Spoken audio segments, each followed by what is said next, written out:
Produção, portãozinho automático, portão de embarque está no ar para mais um episódio inteligente com conteúdo forte que vale a pena você acompanhar até o final. Mas antes da convidado de hoje, eu quero agradecer a você, seguidor e seguidora do canal, que acompanha o nosso trabalho, curte o conteúdo, comenta nos episódios e compartilha com os amigos. Em nome da produção aqui do podcast do Portão de Embarque, o nosso muito obrigado. Valeu? E você que passou pela telinha agora, chamou a atenção do episódio, fica aí, fica até o final. Se você curtiu o conteúdo, deixa um like, inscreva no canal e ativa o sininho para não perder os próximos episódios. Tá bom? E aí, parceiro? Fala, meu amigo. Tá meio sumido, hein? 2 semanas fora do canal. 2 semanas fora do canal. 2 semanas fora do canal. Mas o show não pode parar de continuar, Não pode né? parar. Tem que continuar. Prometo a vocês, nossos seguidores, que eu não viajo mais esse ano. Não aguento mais, E velho. como é que foi a experiência? Foi boa, graças a USA? Deus. USA mais uma vez. 6ª vez no ano. Foi trocar ideia com o Trump lá? 6ª viagem seguida. Chega. Valeu, né? Meta batida, né? Deu tudo certo. Isso aí. O ano tá encerrado. Grupos entregues. Não teve mais nada. Bom, a gente chamou aqui mais um executivo linha de frente, né? E um parceiro meu. Parceiro de uma vasta Parceiro de experiência cultura. na indústria do turismo, Gregório Polaino. Exato. Falei corretamente o nome? Sim, perfeito. Que às vezes é até difícil. Eu falei, mas qual é será a simples, origem? Polaino, Qual né? será que é a origem aqui? Polaino. Pronto, tá tudo certo. Polaino. Tá certo. Obrigado, Imagina, Luciano. velho. Obrigado, Ezequiel. É um prazer estar aqui com vocês hoje. que Eu agradeço acompanho aí o trabalho de vocês, o podcast. Acho bem interessante, né? Poder contribuir com a indústria do turismo, que é tão vasta, né? Tem tanta coisa no ar que é difícil se manter atualizado. Esse é um canal que dá para turma se atualizar de uma maneira descontraída, né? Isso. Legal. E a gente dá voz aqui para toda a indústria, tá? Independente se é CEO, se é diretor, se é um gerente, se é um colaborador da indústria, também é muito bem-vindo aqui no canal. Ah, sim, Porque sempre. o propósito, há 4 anos atrás, né? Era realmente compartilhar conhecimento de quem atua na indústria, que vai passar com, digamos, com veracidade do ponto de vista dele, né? Então é mais ou menos esse aí o conceito nosso aqui do canal. É isso aí. E é legal porque esse moço aqui vai trazer assuntos que a gente ainda não trouxe no canal. Não trouxe, tenho Não certeza trouxe. disso. Tem assuntos novos aí. Eu não vi no ramo, né? Eu não vi no ramo. Quanto tempo de ramo, Gregório? Bom, eu entrei no turismo em 1988. Foi a minha primeira experiência aí na área de 88. viagens. 88, então são 36 anos. 36 para 37, tá igual 36 eu. para 37 anos, é. Estamos Foi juntos a minha aí. primeira experiência.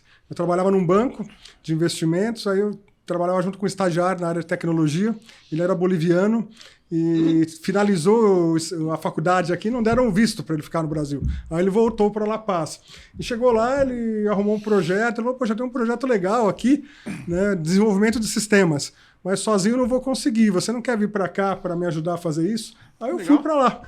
E cheguei lá, o projeto era numa agência de viagens, era desenvolver um sistema para agência de viagens, em 1988. Caramba! Aí foi como começou. A curiosidade. Que sistema Que que era esse? sistema era esse, cara? Porque em 88 eu desenvolvi um louco. sistema. Nossa, É. nossa, eu tinha... Aqui depois ele foi rebatizado no Brasil, quando eu voltei. Aí ele virou Datatur. Datatur. Datatur, eu sei que ele rodou em algumas agências, mas ele ganhou mais corpo, foi na época na Wagonli. Então eu havia sido contratado lá e acabamos utilizando esse sistema. Na época eram várias filiais, eram 20 e poucas filiais. Então a gente ganhou um corpo ali, eu fiz esse desenvolvimento. Legal. E foi ali que começou, em 88. Mudou bastante o turismo de lá para cá. Muito, né? Muito. Na Pouquinho a época a gente- ferramenta, né? Pouquinho a ferramenta. Na época fazia reserva com cada companhia aérea, tinha seu terminal, né? Tinha o Tevar, tinha o Gabriel, tinha Isso aí. É do o seu Iris. tempo aí, ó. Primeiro sistema que eu tive contato na vida, eu tava querendo lembrar e você acabou de jogar no meu colo. Foi o primeiro sistema que eu tive contato, foi o Tevar. Foi a primeira tela. Você falava no ramal Abave também? Ramal Abave. Então, Ramal Abave. tecnologia era ramal Abave e... Tevar era uma máquina entregue pela Varig. Então todas as máquinas vinham com o logotipo da marca da Varig embaixo. Era via par metálico, então você tinha que pedir lá na Embratel, na Vivo, na época, Telesp, né? Telefônica, sabe o que era na época? Você pediu o par metálico, os caras te entregaram a linha, conectava via modem, aí sim esse modem batia lá na Embratel e voltava. E você com tela verde, fósforo verde, só tinha um botãozinho mais forte e menos forte. Mas, cara, funcionava Redondinho. que era um avião. Um avião. E a pessoa que eu tive o prazer de trabalhar na agência, ele sempre entendeu muito e gostava muito de fazer cálculo de tarifa via Tevar. Cara, fazia, printava. Levava o bilhete lá na Varig pra tarifar, batia até os centavos. Batia os centavos, cara. E era uma coisa semi-automática, né? Porque você tinha que consultar naqueles livros Isso, enormes, que tinha o OAG, né? OAG. O OAG era maior que a lista telefônica. A página amarela era assim, o OAG maior. era desse tamanho. 2 volumes. O cara trazia com um carrinho de mão, assim, com umas 10, era um cara pra carregar. 2 volumes, não, OAG. 10. O volume 1 e o volume 2. Ou seja, a indústria na época era mais ativa a nível de conhecimento mesmo, de entender o processo como um todo, né? É, que a indústria tinha uma magia, né? Porque muito do que você fazia, você era obrigado a buscar uma agência de viagem. O mundo era desconhecido, né? Verdade. O agente de viagem, de forma geral, sabia mais que o seu passageiro. Hoje inverteu, né? Hoje, quando o passageiro vai conversar com a agente de viagem, Boa. ele Olha sabe aí. muito mais do que você. Ele já consultou o Google, o chat GPT, já fez a visita Já montou virtual, roteiro já tem o virtual. preço, já viu o roteiro, ele te questiona. E você tem uma força de trabalho, às vezes, que é jovem, que é inexperiente, não consegue dar conta de manter esse relacionamento no mesmo Perfeito. nível. Então, antes você tinha lá a agência de viagem tradicional, como ela era. Era uma mesa desse tamanho aqui, você tinha uma cadeira, tinha um mapa atrás, o cara sentava, você dava um cafezinho para ele e tal. Hoje, a maior parte das transações acontece dentro de um aplicativo. Quando você visita uma agência, Puta, tá voltando, né? Agora, várias dessas grandes corporações, a gente vê a CVC, vê a Decolar, vê a Bifly, eles estão voltando com a presença física, né? Então, acho que eles misturam o digital com o físico. Então, esse conceito acho que é importante. Depois da pandemia, trouxe essa necessidade da tua marca estar ancorada numa operação física também. Só o online é muito intangível quando você tem problema. Mas, de forma geral, é muito impessoal hoje as operações e tem essa diferença assim, brutal em relação ao passado do conhecimento, né? Sim. E eu vou fazer um comentário em cima da sua pontuação que foi perfeita. E nessa época mais antiga, que nós trabalhávamos aí, eu cheguei a trabalhar também em loja, em balcão de agência de viagem, que era balcão mesmo, aquele monte de mesa enfileiradinha. O cliente vinha muitas vezes na agência porque ele queria ver o folheto. A gente tinha os folhetos na mão das feiras, das companhias aéreas, os mapas das aeronaves. Então você abria lá um Travel Index. Como é que é o hotel que eu vou? Tá aqui. Abriu o Travel Index, tava a foto dele lá. Você abriu o OAG, o agente conseguia calcular a tarifa. Você ia numa feira de turismo, voltava com 1 bilhão de papel, com sacolas e sacolas. Então nós tínhamos o material. O material de marítimo sempre era, né, gigante. Lindos, os materiais eram lindos. Lindos, material incrível. Então você, agente de viagem, podia mostrar para o cliente. Hoje ele faz ao contrário. Ele vai no YouTube, vê todo o destino primeiro. Sim. Aí ele senta com você. Então, Isso é muito focado no segmento de lazer, né? A gente percebe que o lazer, no passado recente, exigia mesmo essa apresentação tanto na mídia, nos jornais, né, específicos do segmento, Isso. ou em feiras, ter o material impresso para mostrar. Lembra, a Folha de São Paulo tinha o caderno de turismo, o Estado de São Paulo tinha o caderno, era de quinta-feira Isso. que saía. Saía de Saiu quinta. uma folha, saía 30 páginas de As turismo. agências assinavam porque tinha que ter na agência. Se era uma agência maior, uma operadora, ela tinha uma página Uma inteira. página inteira O lá. pequenininho tinha os tijolinhos ali, não sei Isso. É uma ação cooperada, parece, né? De operadoras junto no mesmo... Cooperadoras colocavam com a agência, cada um pagava uma parte da publicação. Então era o meio do conhecimento. Mas eu acho que, de forma geral, né, o turismo ele abriu assim, essa porta assim, de múltiplos canais. Então isso chegou também no corporativo. Corporativo também, o passageiro corporativo hoje ele é muito mais preparado também no que era antes, ele sabe todos os detalhes, ele é um viajante frequente para os destinos. Então ele conhece muito bem. Se ele vai para a cidade, um cara que vai para Manaus, ele sabe todos os meandros, sabe os voos, sabe o horário, sabe o restaurante. Ninguém vai saber tão bem quanto ele. O cara vai para o interior da China negociar alguma coisa, ele sabe muito bem. Então o viajante corporativo, ele traz isso. E hoje também tem todo esse turismo por especialidade também, né? Segmentados, né? Estava conversando com uma agência outro dia, eles fazem turismo por diagnóstico. São empresas que trazem pacientes que participam de programas terapêuticos ainda não homologados, está em fase de testes. Legal. Então traz de tudo que é lado. Então o cara vem para cá, para São Paulo, onde tem bons hospitais, leva para algum lugar. O cara tem que trazer a família, tem que trazer o paciente, tem que vir na maca. Cara, você vai perguntar pro cara o que ele é. Não, eu sou uma agência de turismo. Só que você olha o que ele está fazendo, o cara só mexe com o TI. Isso aí. O negócio mexe. Mas tá no turismo. Tá no turismo. Tá no turismo. Agora é assim, a eu gente sei- vai te interrompendo aqui para fazer essa troca interessante, tá? Eu sugeri uma informação, você pode contextualizar em cima dela. Vamos falar de uma área mais complexa, que é o corporativo. Se eu citar que existe fake no corporativo a nível de ações estratégicas ou um modo de se apresentar para o cliente final, é verdadeiro ou é falso?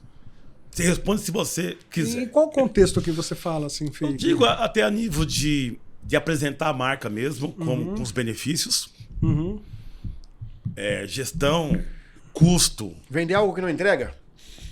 Na verdade, porque talvez esse não entrega legal. Pode ser que ele faça recurso de outra forma. Eu apresento de uma forma, mas faço recurso de outra. Para poder angariar resultados. Faz algum tempo que eu estou fora assim, do dia a dia das agências, né? O que eu vejo é que a agência de viagem é um segmento que é difícil você se diferenciar, porque você é só um intermediário. O produto não é seu. Você está vendendo a companhia, o bilhete da companhia aérea, o hotel, a locadora. Isso mesmo. Você está ali, você é o presunto do sanduíche. Você está ali no meio. Então você tem que florear aquele meio que você faz, porque na essência, quer dizer, aquele voo que você vai oferecer, qualquer outra agência pode oferecer, inclusive a própria companhia aérea pode oferecer. Às vezes melhores condições até do que a própria agência. Ou aquele hotel também tem ele está distribuído por tantos canais que às vezes nem a própria central do hotel consegue fazer o preço que uma OTA faz, devido aos volumes que eles negociam. Então, que eu acho que cada cliente tem uma necessidade, depende do que ele especifica nessa necessidade. A TMC ela tem essa beleza de poder customizar uma solução. Tem empresas que são mais simples, então ela vai consumir menos recursos da agência, ela pode cobrar um preço diferenciado. Tem empresas que são mais complexas, que vão te exigir uma configuração mais completa, e o modelo de negócios ele tem diversas fontes de receita. Sim. Aí depende como cada um trata essas receitas, né? Então tem receita que é por volume, tem receita que é por FII, tem 10 tipos de FII que tá vendo. Então tem formas de pagamento, se você põe dinheiro na frente, se você financia, se você é financiado, se você usa crédito que o cliente está te passando ou não. Então eu acho que é difícil afirmar. E o que eu sei é que não é fácil se diferenciar como uma agência TMC. Porque na essência as variáveis são quase todas iguais, o que difere é só a agência. Como é que você faz diferente? Como você faz diferente uma coisa que a receita do bolo é igual? No final do dia é algo eu vou ser mais específico então, porque eu estou na rua no dia a dia em clientes corporativos. Existe uma discussão muito forte entre tech travel, as empresas tech travel, com tradicionais. Tá. Com nós, com o TMC. Com o TMC. Porque no fundo, me vendem o conceito que é o mesmo do mesmo. Eu acho que não é. Porque a forma de se vender é diferente. É diferente. Eles vieram no momento que a forma de abranger, de atacar o cliente, de ir para cima, é diferente do meu. Porque eles investem muito com tecnologia. Tecnologia, é isso aí. Mas é que tecnologia tem, né, essa magia. Agora, as tech travels, né, eu não conhecia ainda o detalhe de como elas funcionam por dentro ainda totalmente, né? Mas o que eu vejo a diferença com a TMC tradicional? A TMC tradicional é muito mais complexa, porque você tem lá, quando você vai vender para um cliente corporativo, você tem hoje, sei lá, 5, 10 OBTs diferentes. Isso. Você leva uma mapa, qual que você gosta? Qual que você gosta? Sim. Tá aqui. Pega esse aqui e você dá. Tem 10 formas de pagamento, o que você quer? Eu te atendo com um posto dentro do seu escritório, com no isso, meu, dedicado, ser dedicado. Você customiza. Então a TMC é muito flexível. Ela é rica. A Travel Tech, eu já acho que ela é um pouco mais simples na questão do estudo, porque ela trabalha com um sistema só, aquele sistema que ele tem, e o cliente vai avaliar se aquilo é bom para ele ou não. Nesse sentido, complexidade, né? Tinha um professor lá que me falava, complexidade é complexa. Verdade. Então, e a complexidade tende a ser cara. É verdade. Se você vai adicionando complexidade, você está gastando um pouquinho mais. Então, se você entrar numa TMC hoje, pudesse começar tudo de novo, falar, só vou ter um ABT, só vou ter uma forma de pagamento, só vou ter isso. Você vai estar muito mais enxuto. Que é a oportunidade que as Travel Techs estão tendo agora de reorganizar o mercado, que em alguma instância vai ajudar a própria TMC, porque ela está educando o mercado também ao cliente demandar algo que seja mais otimizado para todos os lados. Agora, eu entendo que cliente que necessita de atenção, que necessita de corpo a corpo, talvez o produto da Travel Tech não atenda completamente. Assim como o cliente que é totalmente assim, quer ter uma experiência diferenciada, online, para o seu funcionário, para o seu viajante, talvez a TMC tradicional não atenda. Então aí tem para todos os gostos. Então acho que chegou agora a turma nova que estão com essas coisas. Eu acho que isso reforça a importância do mercado do Brasil, que a gente vê várias TMCs recebendo investimentos milionários. Pelo menos eu leio no Pan-Rotas, você fala, poxa, são volumes altos. Você compara o valor das empresas tradicionais, Ezequiel, com as empresas novas. Eu sou oriundo aí, Carlson Wagon-Lee. Trabalhei de 25 anos na Wagon-Lee. 25 anos? 25 anos. Caramba, bastante. Então, para mim, é do coração a empresa. Ela foi vendida, não sei, há 2 anos atrás, arredondando por $550 milhões. A Decolar foi vendida no ano passado por $1 bi e 700 milhões de dólares, por 3 Wagonliz. 3 Wagonliz. Em que estágio, assim, mundo que você está, que você podia imaginar que uma Decolar vale 3 Wagonliz? 3 Wagonliz. Wagonliz com uma operação em 120 países, 15 mil Gigante. funcionários. Quantos anos tem uma Wagonliz? Terceiro, 150 anos de história. Aí. Decolar vale 3. É o poder da tecnologia, é o poder de você gerar receita. Você imagina a encrenca que deve ser dentro de uma Wagonliz com 150 anos de história. Não, isso aí? Tudo ali. Então, isso faz sentido porque eu li até algumas matérias assim na Sindetur mesmo, falando sobre essa questão de não se acomodar. Tá bem, mas não pode se acomodar. Não pode se acomodar, você tem que se reinventar o tempo todo. O tempo todo, né? Mas eu acho que isso, os agentes de viagem são craques. Já decretaram aí na extinção das agências de viagem há muitos anos. Toda onda que chega. Vai matar o agente de viagem. Vai matar. O agente de viagem vai estar cada vez mais forte com isso. Então, porque pela capacidade de adaptação, pela qualidade dos recursos humanos que estão envolvidos, pela ousadia dos empreendedores de agentes de viagem. Um dono de agência de viagem, Ezequiel, é um cara super corajoso. Não é? Só que você tem dinheiro, o que você vai fazer? Eu vou abrir uma agência de viagem. É corajoso. O cara é corajoso. E a margem não é essa coisa toda, a margem é pequena, né? A margem, em geral, o risco é grande. Risco grande, o risco é grande, a margem é pequena, mas sabe, tem aquele negócio, o cara viu que ali faz sentido. Então, eu acho que tem que buscar essa renovação, né? Tem que sair desse lugar comum. E o mercado, ele não permite que você fique parado. Se você parar, você está mais próximo de sair do mercado e tem que recomeçar. Você tem que estar com a roda, tem que estar girando. Né? A agência de viagem, você aprende a falar sim para tudo. Então aí é fácil. Você vai falando sim, depois você resolve. Você vai. Passou um filme aqui assim, ó. Mas chega uma hora que a conta não fecha, dá né? Dá pra fazer, o outro vai. Você vai fazendo isso daí que vai te fazendo mais forte. Esse mercado, ele não para de crescer. Você vê, eu sou dirigente lá do Sindetur, que é o sindicato patronal das empresas de turismo do estado de São Paulo. Sim. Então, lá, CNPJs. Eu sempre falava que nós tínhamos aqui em São Paulo 11 mil CNPJs, que eu já achava assim uma coisa incrível, 11 mil agentes de viagem. Aí, semana passada, a gente está fazendo uma atualização no site aí da Receita Federal, que de tempos em tempos a gente faz isso, né? E surgiram lá mais 20 mil CNPJs. Então a gente vai passar por uns 30 mil Mas CNPJs. engloba tudo isso aí, né? Aí a parte de tour, terrestre, receptivo, tudo. Todo mundo que tem no seu KNAI 79. Tá. Então, o KNAI principal 79. Aí eu falei, poxa, quanta agência de viagem? Tem uma mortalidade alta, muitas agências abrem e fecham no primeiro ano, mas eu acho também um efeito da pejotização. Está aumentando a pejotização e muita gente que é PJ hoje da empresa também tem uma agência. Ele cria um MEI, uma coisa como agência, né? Isso. E fatura como agência. Então, esse cara não é bem uma empresa, é o que a gente chama de urgência. Ele é o cara individual. Ele está ali fazendo isso. Então, acho que eu não consegui tabular ainda desses 30 mil quantos são mês disso daí, mas semana que vem eu vou estar com esse número. Mas você vê como é vigoroso esse mercado. Mas né? isso ocorreu muito depois da pandemia, né? Que depois da pandemia. Deu uma estilingada forte. Exato. Pessoas perderam emprego. Estava aí 10, 15 anos numa empresa e foram empreender, né? Para sobreviver. Foram empreender ou foram buscar modelos diferentes de relação empresa-empregado. Em vez de você ser CLT, hoje é natural, você vai, o cara não tem problema nenhum nisso, no sentido que a pessoa está aceitando, a empresa está oferecendo, é um acordo que está sendo feito, mas por trás disso tem gente que faz uma MEI que acaba sendo uma MEI com o KNAI 79 de agente de viagem. Certo. E no Brasil, eram 48... Se você olhar o Cadastur, em São Paulo, o Cadastro tem 11 mil e pouco agências. No Brasil, tem 48 mil agências, o Cadastro. Mas você vê, em São Paulo, só que nas 79 tem 35 mil. Então, quer dizer, uma em cada 3 não tem Cadastro. Não tem Cadastro.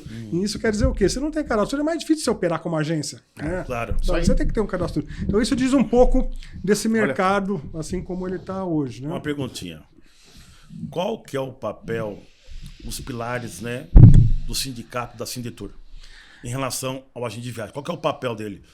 Seja treinamento, defesa, capacitação, enfim. O Sindetur, né, ele tem a missão de representar as empresas de turismo, especialmente nas relações trabalhistas, jurídicas, nas relações também com o governo. Então, um dos principais produtos do Sindetur é a Convenção Coletiva de Trabalho. Você vê agora, dia 1º de novembro, é a data base da categoria. Então, aquele documento, que é a Convenção Coletiva de Trabalho, é negociado pelo Sindetur, em nome das empresas, que ele negocia com 12 entidades laborais, que representam os funcionários. Então são 12 no estado de São Paulo. A mais encorpada é a da cidade de São Paulo, que reúne também outros municípios, que é o CTTUR, que é dirigido aí pelo seu Luiz Cruz. Né? Depois tem uma FETESP, depois tem os sindicatos do interior. Então a gente, como Sindetur, a gente negocia essa CCT com o objetivo de estabelecer as melhores relações possíveis entre as empresas e os funcionários, para que os funcionários tenham as melhores condições de trabalho, que você tenha um mercado que seja atrativo, né? Que a pessoa, quando levante de manhã um novo profissional, fala, poxa, eu quero trabalhar no turismo. Isso é muito importante, porque se a gente não continuar atraindo pessoas, vai acabar, porque é um negócio feito de pessoas. Mas tem uma miopia aí que eu acho, talvez falta de conhecimento. Eu já vi alguns anos, que eu estava mais próximo do CLT, que as empresas liberavam os colaboradores uma data X, até uma data X, para ele não reconhecer o desconto na folha. Esse desconto... Tá certo ou não? Que esse aí, na verdade, é o Sindicato dos Empregados. Dos empregados. Esse aí é a contribuição assistencial. Então, normalmente, ela é arbitrada em um dia de trabalho. Aí você for lá no sindicato, é no sindicato laboral dos empregados. Certo. Você assina lá, fala, não quero que você... Aí você perde um dia de trabalho... Isso. Aí você assina uma coisa e fala, não quero descontar esse dia de trabalho. Mas você já perdeu, que você ficou lá o dia todo para entregar esse papel. É uma miopia, porque o sindicato dos empregados, eles buscam também uma defesa que é justa, assim, das pessoas, né, dos funcionários. E esse acordo que sai no final, que a gente negocia, é com esforço, com o custo de ambas entidades, laborais e a entidade patronal. Acontece algo similar também com a gente. Na CCT... tem lá uma contribuição assistencial que as empresas também devem pagar para o Sindetur em nome da negociação que foi realizada. Poucas pagam. A maioria é que não tem essa cartinha igual do funcionário, mas se tivesse essa cartinha, teriam várias empresas ali também. Então, muitas não reconhecem o valor. Pô, isso aí é triste, né? E eu acho que é algo que está mais para o lado do Sindetur. A gente tem que aprimorar a nossa comunicação e poder explicar para a empresa como é que a gente ajuda as empresas. Não é muito claro o que a gente faz. Acho que é isso, né? Cara. Mas você vê, no ano passado, a gente teve um negócio muito legal, que a gente conseguiu o quê? Uma liminar do PERT. Foi a única liminar do PERT que saiu lá atrás. O primeiro foi do Sindetur. Então isso aí ajudou as empresas durante um período a poder contar com isso. Depois a liminar caiu, todo aquele rolo que a gente viu. Mas liminares como essa. A gente tem uma liminar em vigor agora que permite que você tire o PIS e COFINS da base de cálculo do PIS e COFINS e o PIS e COFINS da base de cálculo do ISS, para empresas que não são do Simples Nacional. Então isso daí também representa dinheiro no bolso do empresário. Lógico. Você pode ir lá, mas só que a comunicação é um desafio. Mas essa do PES eu me lembro muito bem, que não teve a Sindetur, teve outras entidades também. Todas. Todo mundo entrou. Todo mundo foi pra cima. A BAV, e foram pra cima lá. Para reverter a liminar. Essa foi uma união assim do mercado, todo mundo buscando, porque era uma situação de vida ou morte, né? Porque era uma situação, apesar de temporal, desde o início a gente sabia que isso teria um fim, que ajudou a recompor o caixa das empresas que foi detonado durante o período da pandemia, né? Muitas empresas simplesmente não tiveram receita alguma, mas tiveram gastos nesse Aliás, período, eu posso dizer para você, se me corrija agora, acho que foi uma das poucas épocas que o mercado se uniu para tudo, né? Exato. Nós nunca vimos uma união tão grande, realmente, quando aconteceu aí a questão. É o que ele falou, é vida ou morte. Vida ou morte, porque assim, não dava para sustentar. Dá para olhar para o seu lado foi só. ali redução. Isso foi muito interessante, esse movimento. E ele deixou um bom legado. Essas entidades continuam se conversando, né? Agora a gente tem aqui na nossa frente a questão da reforma tributária. Outra aí. Vai estar aí, vai começar o ano que vem, é uma transição que vai até 2033, que parece que está muito longe. Mas tá aí, né? Mas o ano que vem você já tem que fazer algumas coisas. E para as agências de viagem, é uma oportunidade, é uma coisa que pode ser legal, se você souber administrar isso, vai exigir que você se organize de uma maneira um pouco diferente, mas pode representar um benefício. E se você não ligar, deixar para lá, pode ser que você tenha um pouco de dor de cabeça, porque você vai ser surpreendido por isso. Então a gente recomenda sempre se aproximar das entidades, como o Sindetur, nós somos Sindetur São Paulo, tem Sindetur em diversos estados, como o da ABAV, como o da Abracorp, também se preocupam com esse tema, para as empresas terem um norteamento do que fazer. Eu vejo um movimento saudável no mercado, o pessoal trocando sistemas de back-office, por exemplo. Vai ser importante, você vai ter que ter uma contabilidade mais detalhada para você poder fazer, né? Para você poder ter créditos fiscais. Né? Repassar créditos fiscais para o seu cliente. Se amanhã vier o cliente e falar, não sei, eu vou continuar com você, só que eu quero que você reconheça esse crédito fiscal, você vai falar, pô, mas como que eu faço fazer isso aí? Você não vai conseguir fazer, aí vai sair Ezequiel, não, eu faço. Pronto, já é um diferencial. Capaz que você tenha uma oportunidade de ganhar clientes por causa disso. Para ilustrar o que você falou, já te interrompendo aqui, pode dar uma sustentação no conceito. Que bate-papo. O que você falou agora há pouco sobre entidades, isso eu vi na associação, fusão da Viesp com a BAV. Que agora é a BAV, né, interior. BAV é Viesp. Eu acho que ali teve um ganho muito grande para proposta da Viesp, que era mais focada no interior de São Paulo, com a musculatura por trás da BAV. Eu acho que teve muito ganho a nível de capacitação, de estrutura, de profissionalismo. Sim. Nós compartilhamos lá o mesmo endereço da Bava Viesp, né? A gente fica na avenida ali na... Vila de Carvalho, né? Na Vila de Carvalho, nós ficamos no 11º andar, acho que eles ficam no 8º andar. Oitavo. Então ali é um edifício histórico para o turismo, porque é onde está toda... A turma a Abracorp também ficou ali durante muito tempo. Foi isso mesmo. Prédio. Ficou no mesmo prédio. Então, mas é super importante o fortalecimento das entidades, porque nos temas mais espinhosos é melhor você ter uma identidade defendendo a causa, porque além de ter a representatividade, você também tem a questão da anonimidade, né? É ruim uma empresa independente ir lá e falar, vou chutar a canela, não sei, de alguém. Pô, o cara sabe, foi Ezequiel, fui eu. Vai uma entidade dessa aqui, quem que é? Não sei, tem 14 mil, cara. 14 mil por trás, velho. Não dá para saber. Então a gente tem que usar essas armas a nosso favor. Então a anonimidade, uma coisa, capacidade de representação, né? O que difere o Sindetur da BAV, da Abracorp, né? Que é uma pergunta que às vezes me fazem. Né? O Sindetur, ele nasce como ele tem, por lei, a personalidade jurídica de representar a categoria. Então, quando a gente fala alguma coisa, decide lá, vale para o... Quando a gente fala. Claro. Quando é decidido, quando tem uma assembleia, quando tem toda uma estrutura que ocorre isso daí, vale para toda a categoria dos quinais 79. Não preciso falar com cada uma das empresas. As associações, elas sempre cobrem os associados, né? Então, aí você se associa, é como um clube, né? Você pode ser sócio do Palmeiras, do Corinthians. Também você tem a possibilidade de ser sócio das associações de classe. Né? No turismo, a mais robusta é a BAV, depois a Abracorp. Mas o sindicato, naturalmente, ele tem a personalidade jurídica de representar a categoria e não os associados. Então isso também é um detalhe que bem importante. Muda bastante o conceito de funcionamento da coisa. Você acredita que em algum momento da história, fala de futuro agora, no governo, a gente vai ter um ministério realmente que alguém enxergue nele valor para trabalhar em prol da causa com a sua profundidade necessária? Porque eu tive algumas matérias recentes aí, até acompanhando, nunca teve assim, na verdade, um ministério muito atuante. Porque a maioria dos ministérios, se você acompanhar a história, ele fica no cargo 1 ano, 2 anos, 4. Giro muito alto. Já muda de pasta. Isso quando muda Parece antes. que é uma pasta que não tem aquele carinho devido. Que afeta toda a categoria que desenvolve embaixo dessa atmosfera. Verdade. Né? Bom, aí é mais uma questão política, né? Não sei, talvez o Ministério do Turismo não tenha uma atratividade muito grande em relação aos demais. Deveria ter. Então, mas deveria ter. O Brasil tem aí ele já tem uma atividade turística assim importante.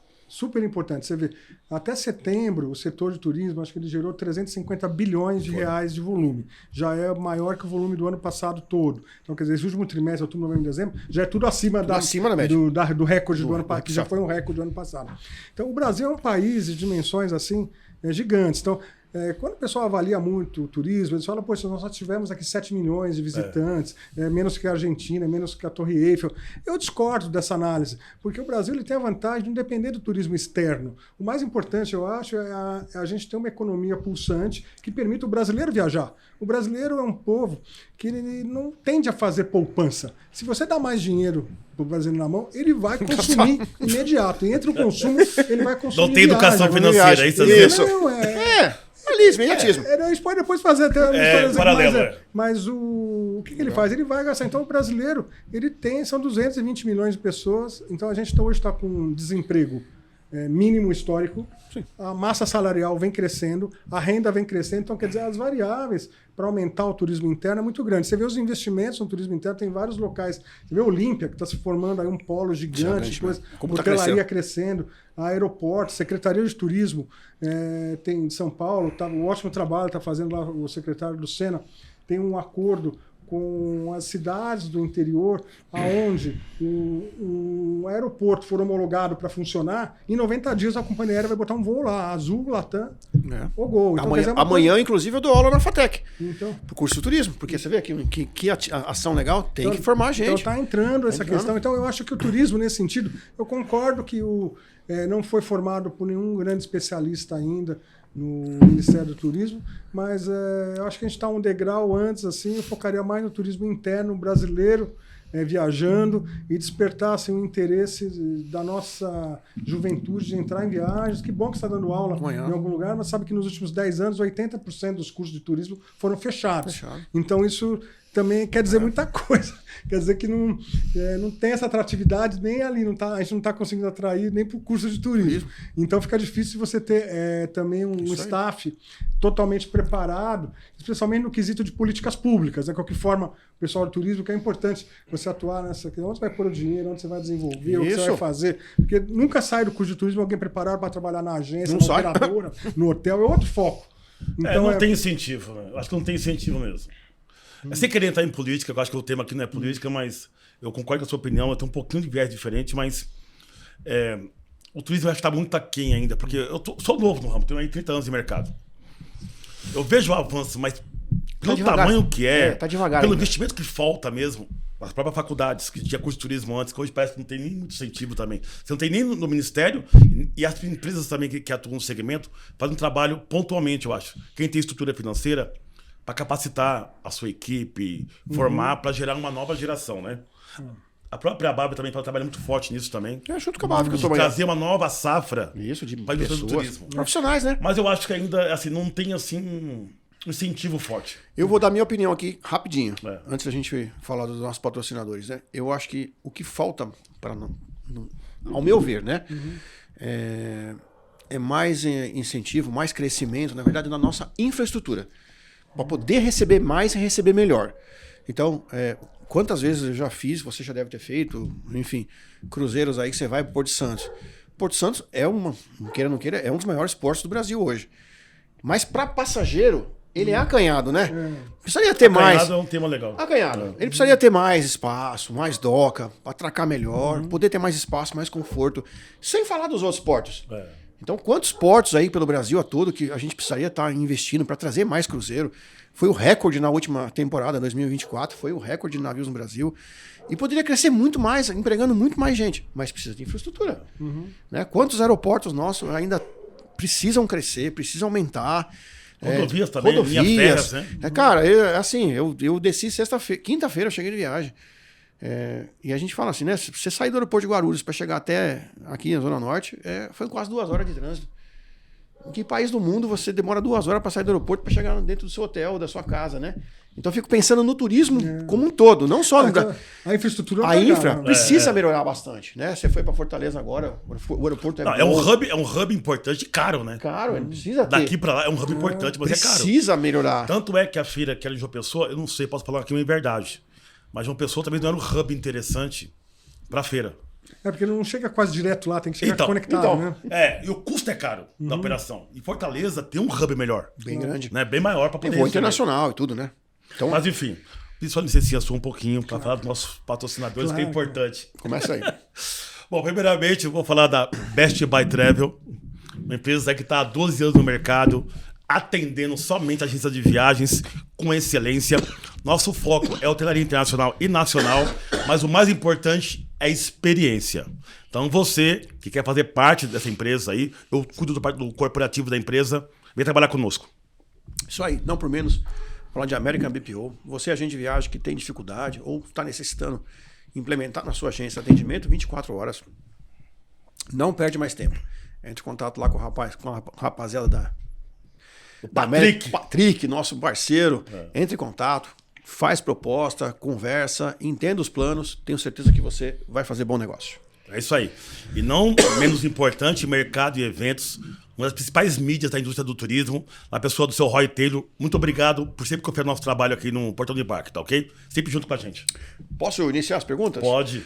Iniciar? Iniciar, mas assim, tem mais, cara. Retomar, né? Retomar. Vamos lá. Até porque é uma preocupação que eu também tenho. Eu acho que quem hoje é empresário, quem tem agência, cuida de um CNPJ, seja ali um cargo de gestão, talvez tenha essa preocupação, né? Você tocou num ponto muito importante que você mesmo comentou. Muitas vezes hoje a agência, ao invés de contratar um CLT, acaba contratando um PJ. E tá bem normal isso. Às vezes eles até já vêm na gente e não quero ser CLT. Para operacional ou para vendas? Operacional. Operação. Como é que é o seu sindicato enxerga essa relação hoje? Porque está modernizando o negócio, né? Aumentou muito, né, a quantidade de PJs, teve uma pejotização, né? Isso, você falou nisso. Importante, né? Tô até colocar aquele número sobre o MEI. Isso. Tentando base, eu estou traduzindo esse número como pejotização, com os elementos que eu tenho em mãos hoje, né? Existe um risco trabalhista, né, nessa contratação, dependendo do tipo de atividade que essa pessoa está fazendo. Se ela for um PJ, estiver te prestando um serviço nas características de PJ, o risco é mínimo. Se ela for um PJ que é seu funcionário, que ela tem função de subordinação, ela é subordinada a alguém, ela marca ponto, ela recebe os benefícios, ela faz tudo, você vai ter um pouco mais de risco, né? Claro. Então aí é mais uma questão de ver se o risco vale a pena, né? Ou não em relação ao custo. Mas como você colocou, houve um momento que talvez as empresas tenham proposto mais PJs e hoje você já tem uma vertente que são os colaboradores pedindo para ser PJ. É né? isso aí. Que eles trocam uma questão do fluxo de caixa. No CLT você tem um fluxo de caixa mais alongado. Isso. Você recebe fundo de garantia. Só que você vai pegar lá no final. Você vai pegar férias, você vai no final. E os caras querem pegar tudo, antecipar tudo na frente. É isso aí. Fazer. Então Porque tem mais liberdade. Tem mais... De administração, né? Exato. Acho que é um pouco... Tem mais rentabilidade, eu acho. Inicialmente. Tem um pouco de risco nisso, depende assim mas tem que ser ponderado esse risco, né? E os empresários, o que é ter uma empresa? É correr risco. Correr risco. Então aí você tem que Constantemente. Aí você escolhe o risco que vale a pena você fazer. Tem gente que acha que é extremado. Às vezes eu falo com o dono de agência, falo, não dá pra ter todo mundo, cara, 100% de PJ, você tem que ter algum funcionário. Tem outros que já faz um corte, tal função, né, tal atividade. Tem um mesclado aí. Tem um grupo, vou levar um guia, isso aí é bem caracterizado que esse cara não tem PJ. Agora, sei lá, você vai pôr a tua recepcionista de PJ, cara, vai ter mais dificuldade depois com essa relação. E administrar as consequências disso, né? Porque existe uma relação também profissional-pessoal. E às vezes quando a pessoa é PJ, ela acaba se descuidando um pouco do pessoal. Quando ele está no CLT, por exemplo, ele está contribuindo para o sistema do INSS. Sim. Então, sei lá, acontece alguma coisa, ele tem salário-desemprego, ele tem auxílio-doença, ele tem algumas coberturas. Quando às vezes acontece isso com ele no PJ, você vai descobrir que ele não está contribuindo com nada, ou ele está contribuindo pelo salário mínimo. Depois você fica também com aquela...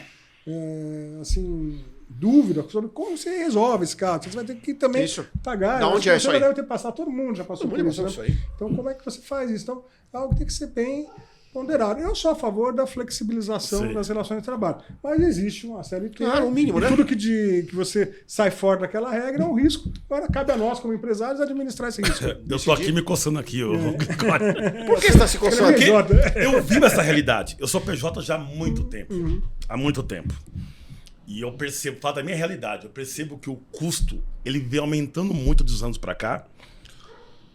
E a parte fiscal também acompanha gradativamente essa evolução. Quando aumenta o faturamento, quando você começa a ganhar muito, você paga mais. Não é o contexto de ganhar muito. Eu acho a gente que é intermediário, que intermedia serviços, eu não tenho nada. A gente é intermediário nessa operação. Seja numa operadora, numa agência de viagem, a gente é intermediário. Na minha opinião, a carga tributária ela é pesada. Por isso que incentiva muitas empresas a trabalhar no PJ até.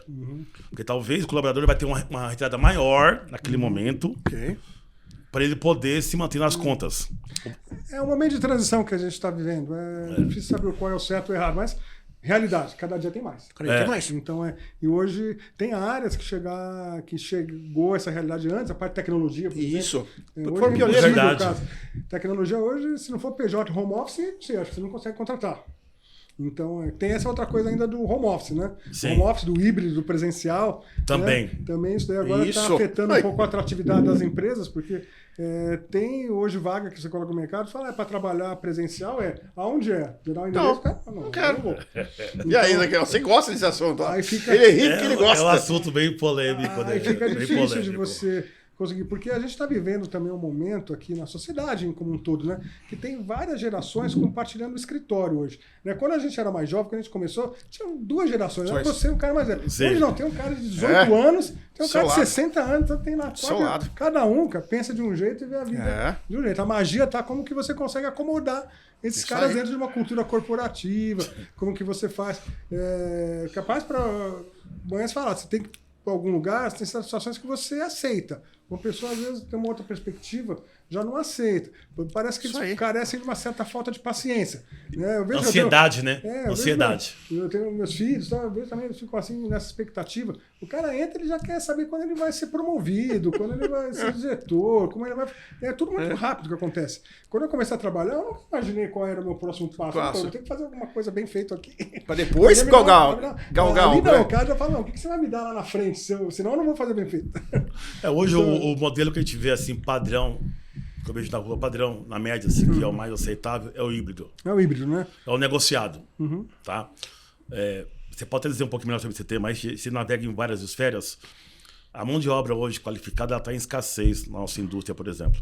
Todo dia alguém me pergunta se eu conheço algum profissional para operação, para comercial, que está contratando, mas não encontra profissionais à altura para entregar lá o objetivo da empresa.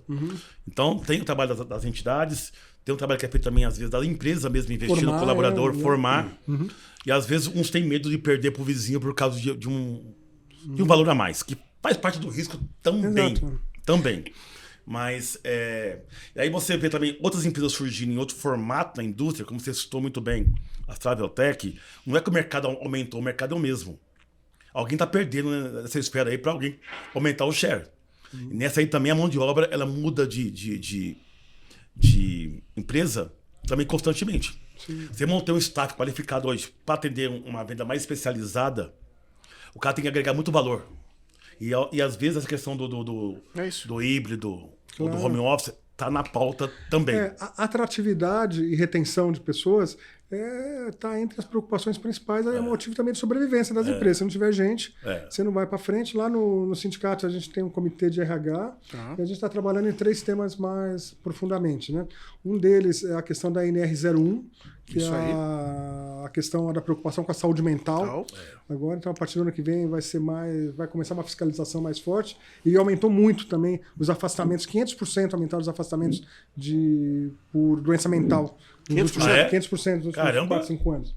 Então é muito que vem aumentando. Então as empresas já estão lidando com isso, porque a pessoa não está trabalhando, está lá com esse problema. Então, e tem várias situações que levam isso lá. E agora então a gente está estruturando ações até dia 3 de dezembro. Nós vamos fazer agora um evento em conjunto com a Abracorp para falar só sobre NR01. Vai ser um negócio bem legal. Nós vamos ter médicos, vamos ter advogados, vamos ter cases para falar. Um outro ponto que a gente escolheu para desenvolver é a questão de desenvolvimento e capacitação de funcionários. Então, em conjunto com o Senac, o Senac está desenvolvendo então um pacote, aí ele vai pegar desde o jovem aprendiz, né? Tem muitas empresas que têm a obrigação de contratar uma cota de jovens aprendizes, mas quando ele vai fazer a parte teórica dele, ele não tem conteúdo de agência de viagem. Então o Senac está desenvolvendo essa parte do conteúdo de agência de viagem, que vai ter 900 horas de formação. Então aí vai ser bom, o cara sai da agência, ele vai lá no Senac, alguém vai falar alguma coisa para ele, explicar o que é a agência. Então, tem uma base, né? Para trazer. E estamos buscando outras também alternativas de formação. A gente fez uma pesquisa de cargos e salários no ano passado e revelou que acho que entre 5% e 10% das empresas só que tem algum tipo de formação formal, que tem uma universidade corporativa. Sim. 90% das empresas não investem. Então essa visão que a gente tem, as empresas estão investindo, não, elas estão investindo menos do que deveriam, né, nessa questão da formação. Então é uma oportunidade, você vê várias, eu vi até Recentemente a Sakura noticiou que está com a universidade corporativa. Eu conversei com o Wagner, com o Cássio, assim, parabenizei, falei, poxa, é o correto. Não só, eles estão formando não só os funcionários da própria Sakura, como o mercado, né? Claro. Os funcionários, os clientes deles, das agências Vira clientes referência. Corroborando. Então, as empresas precisam investir na questão da formação. E tem vários parceiros. O Senac é um desses parceiros, como o Sistema S é financiado por uma verba que vem da Folha, todas as empresas têm direito a usufruir disso daí. Se você for no Sistema Senac, você tem, por ser funcionário, você tem 50% de desconto em qualquer curso de formação. Você pode levar também demandas para eles formatarem algum curso específico. Eu fui lá na unidade do Senac, ali perto do Centro Cultural, ali na Vergueiro. Isso é super legal. Você vai lá, tem um lugar, os caras têm uma sala que é uma sala de aula prática. Então ele tem lá um quarto de hotel, tem 2 banheiros, tem uma cama grande, uma cama pequena, o cara vai lá. Então você vai arrumar a cama. O cara fica arrumando cama. Vai limpar banheiro. Como que limpa o banheiro. Aí tem lá um balcão de check-in. Para treinar os caras com o banheiro. O cara vai lá, tem o balcão de check-in todo de vidro, de espelho atrás. Sim. Então estão os alunos sentados, o cara tá mexendo embaixo, vendo o computador. Estão botando também o GDS. O cara trabalhar. O cara mexer. Legal, é um isso negócio aí. super legal isso que eles estão fazendo. Então precisa ter essa questão da formação. Então, existe alguma pauta que possa incentivar, talvez, as empresas, além da ação dela orgânica, mas algum incentivo para ela poder formar também na base? Você falou que o nível é pequeno, 5%, que você a falou. quantidade de empresas que mas investem... talvez um incentivo maior que tivesse das entidades ou dos órgãos para a empresa poder reverter isso aí e ter um tipo de benefício? Tem uma parte dessa despesa que eu acho que ela pode ser compensada com imposto de renda a pagar, é uma despesa que você pode colocar. Precisaria de um técnico tributário para avaliar. Seria legal, né? Mas você sabe que tem empresas, aí está um pouco no DNA, isso aqui, ó. Tem empresas que são empresas formadoras, tem empresas que não são formadoras. Tá. Então, eu passei por algumas que são formadoras. A Vagoneira era formadora, a Latour era formadora, a gente tinha lá um andar todo de treinamento, pegar a Flytour, também era empresa formadora. Então, e tem várias outras, não vou cometer a delicadeza, não falar disso, vou falar das que eu passei, que eu tenho certeza, mas tem várias no mercado que também investem, porque precisa ter ali alguém em período integral, reciclando, entendendo a demanda do seu cliente, entendendo o que o teu fornecedor está trazendo, porque senão vira uma coisa que não casa. Você tem que fazer tudo isso encaixar. Né? A vida do intermediário é mais complicado, porque você tem que harmonizar cliente com fornecedor com a estratégia da empresa. Isso aí. Então, isso aí necessita de ter um investimento constante nas pessoas, né? E é uma oportunidade, eu diria para as empresas, não sei, vale a pena, é um investimento que volta, mesmo você perdendo, às vezes você vai formar para o mercado, mas você vai deixar uma sementinha naquele cara que vai falar, é isso aí. Esse cara vai ser eternamente grato. De onde eu vim? E o mercado vai falar bem de você. Aquele cara lá, aqueles caras são referência. Os caras são referência, os caras são bons. Então isso é muito legal. Isso faz, eu acho que isso melhora a tua reputação como empresa. Isso é muito legal. Eu tenho curiosidade aqui, eu li aqui a sua biografia, que é extensa. Você empreende, você faz parte do comitê lá da Sindetur, certo? E você também é da Contur, Conselho Municipal de Turismo da cidade de São Paulo, e tem a Contur, que é com N, que é SP, que é a Secretaria de Turismo Estadual, né? É Conturesp, Conturesp, que é o Conselho Estadual de Turismo. Eu represento o Sindetur nos conselhos de turismo. Então, é o Conselho Municipal de Turismo, que é da cidade de São Paulo. Que é onde eu estou com você lá. O Conselho Estadual de Turismo, que é o Conselho do Estado de São Paulo. Aí tem a FEComércio. O sindicato, ele tem várias camadas, né? O sindicato é o nível 1, depois você tem a federação, no nosso caso a FEComércio, depois você tem a confederação, que é a Confederação Nacional de Comércio e Turismo. É assim que a gente fecha o sindicato. E aí tem o Conselho da Associação Comercial de São Paulo também, que inaugurou esse ano uma ala de turismo que eles estão discutindo. Então eu faço a representação do Sindetur em todas essas entidades aí de conselhos. Né? Parabéns, viu? É um trabalho árduo, porque às vezes eu também não entendia. Aí quando eu participo, eu não estou conseguindo ir muito lá, eu entro mais na reunião virtual, mas é interessante. Muitas vezes assim, precisamos trazer determinado evento para São Paulo, ou trazer uma determinada situação para cá. Envolve várias secretarias, envolve vários órgãos. Então vai fazer um show. CET tem que participar, Polícia Civil tem que participar. Porque, cara, envolve muita gente. Muitas áreas. Muitas áreas. Então, para dar certo, é bom conversar com todo mundo antes, assim, ok, vou precisar disso, de infra, isso. Isso acontece. Acontece, cara, e é bem legal. Não, é muito antes legal. De eu participar disso daí, eu não tinha muita ideia do que acontecia na parte pública, né? É legal. Do que é política pública para fazer tudo. Aquilo que a gente estava Isso conversando. aí. O que acontece lá no Ministério, de alguma maneira, acontece no Isso. Conselho Municipal do Turismo, Cai na aqui. sua dimensão. Claro.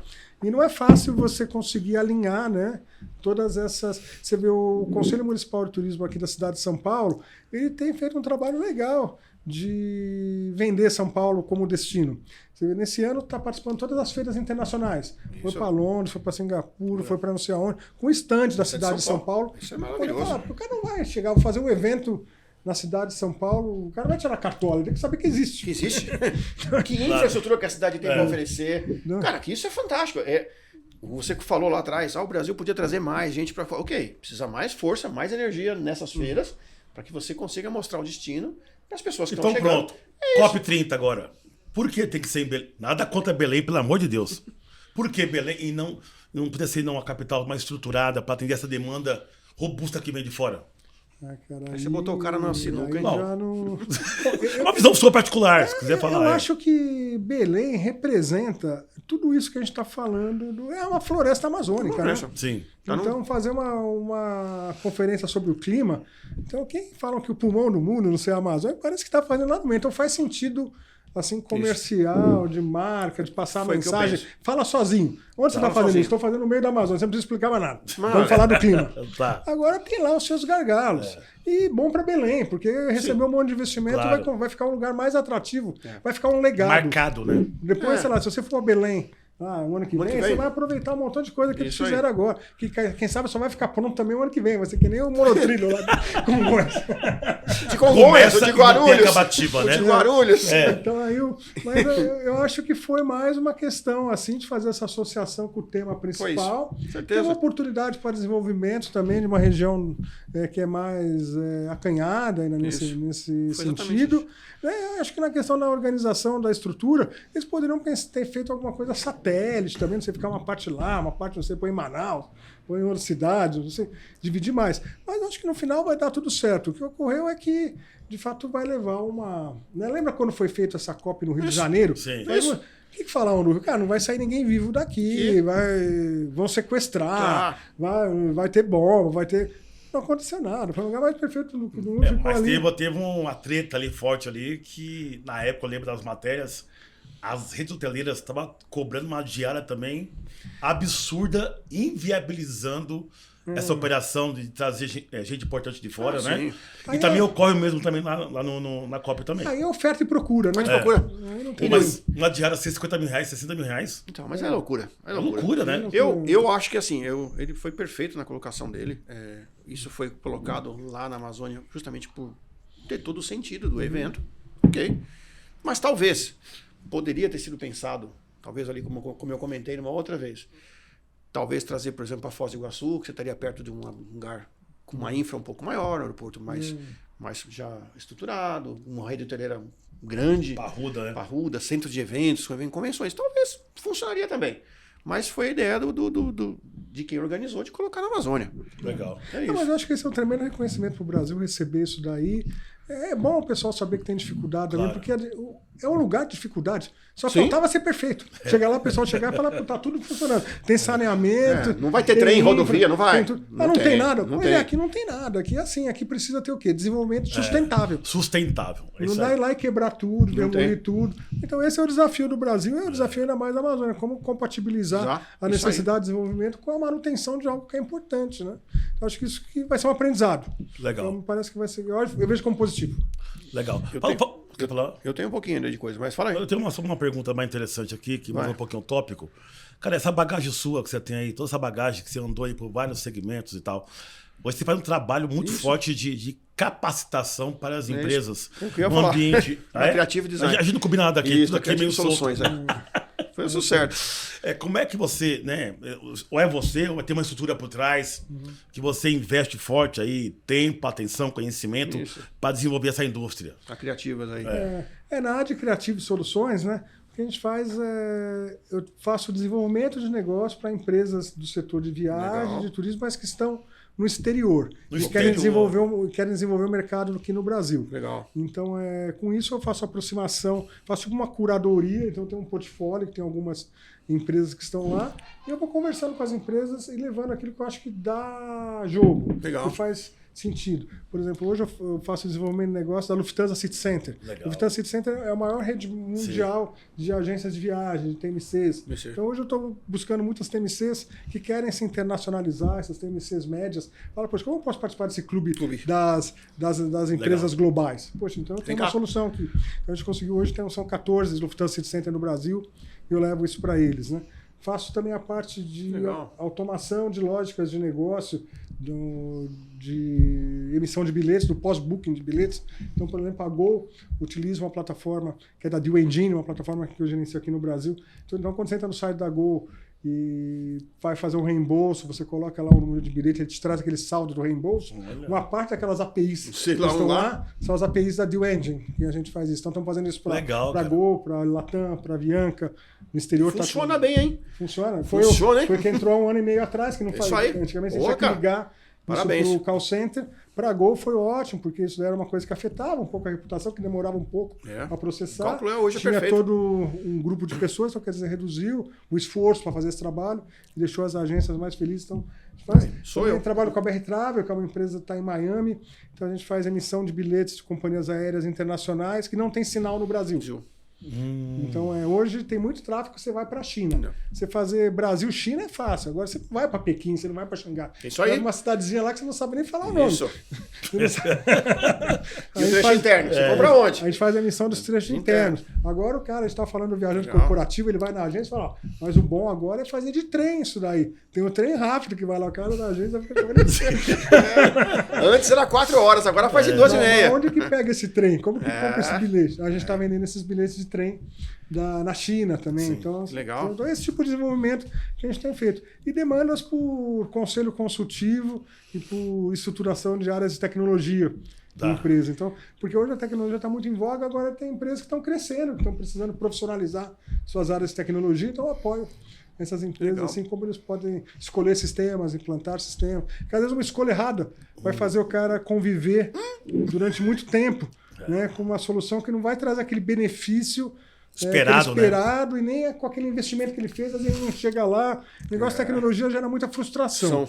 Então é importante você ter alguém sênior para poder ajudar a escolher, porque às vezes daquela ânsia o cara faz um negócio errado. O que eu acho assim, às vezes eu que não tenho conhecimento, eu peço uma coisa, o cara de TI entende outra.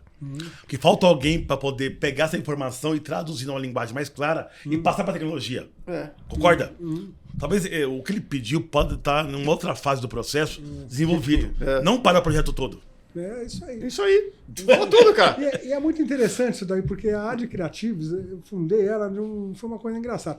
Eu estava lá na Latour, né, JTB, e começou a questão da pandemia. Aquela loucura, tava todo mundo em casa, a gente não sabia mais o que ia acontecer. Né? Eu saí do escritório pensando, daqui a 2 semanas eu volto, né? Nós não voltamos mais.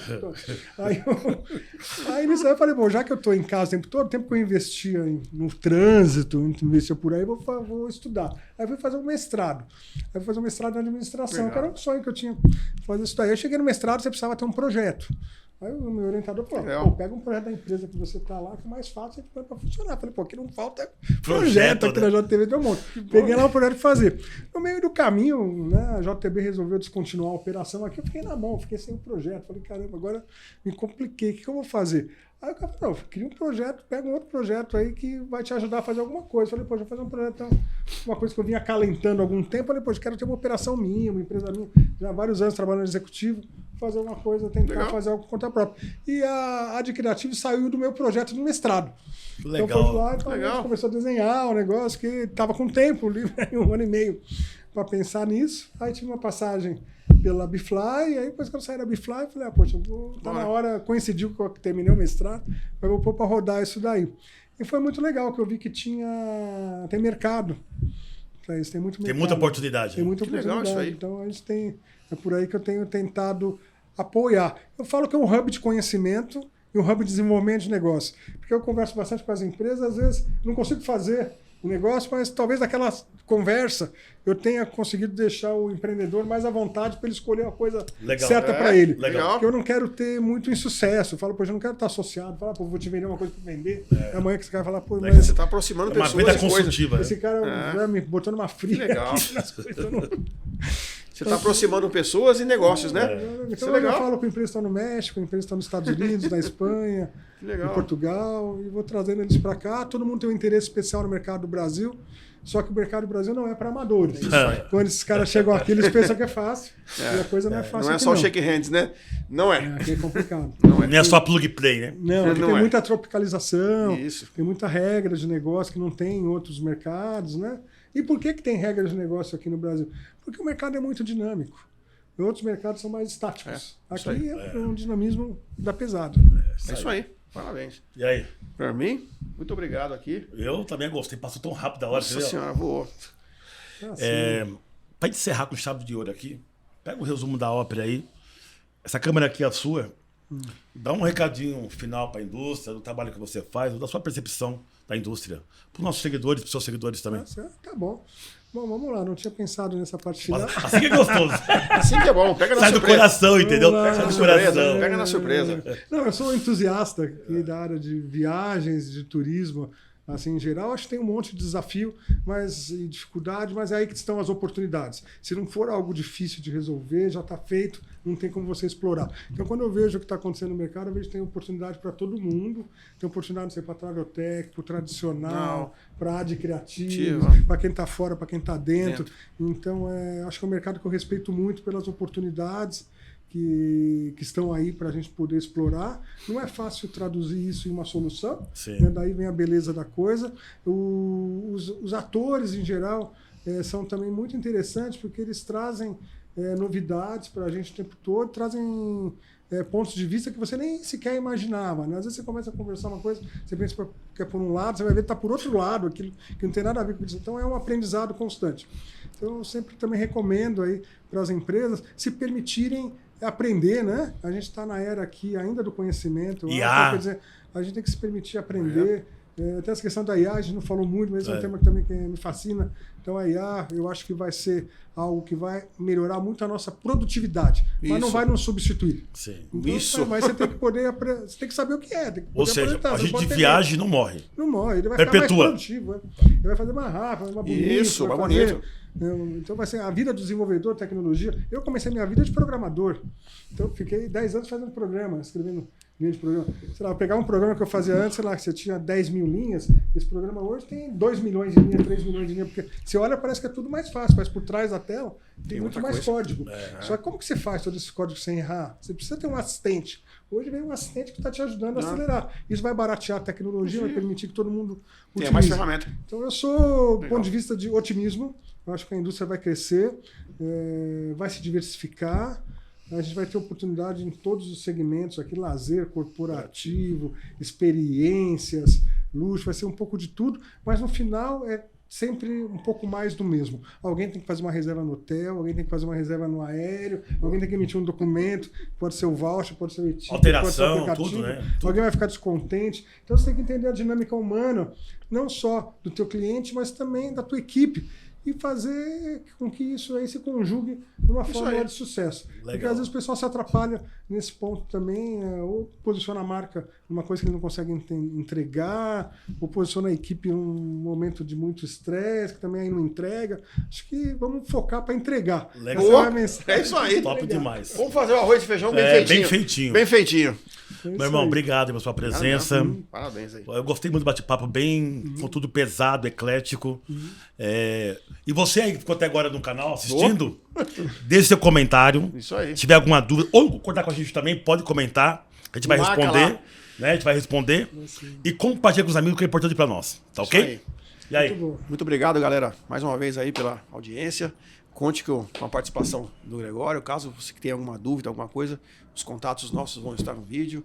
Deixe sair seu comentário, que eu, Ezequiel, ou o próprio Gregório vai estar respondendo aí. Muito obrigado. Valeu? Isso aí, obrigado. Obrigado você. É um prazer. Obrigado você. É um prazer te receber aqui. De suporte. Muito obrigado. Sensacional. Obrigado. Valeu, gente. Tchau, tchau.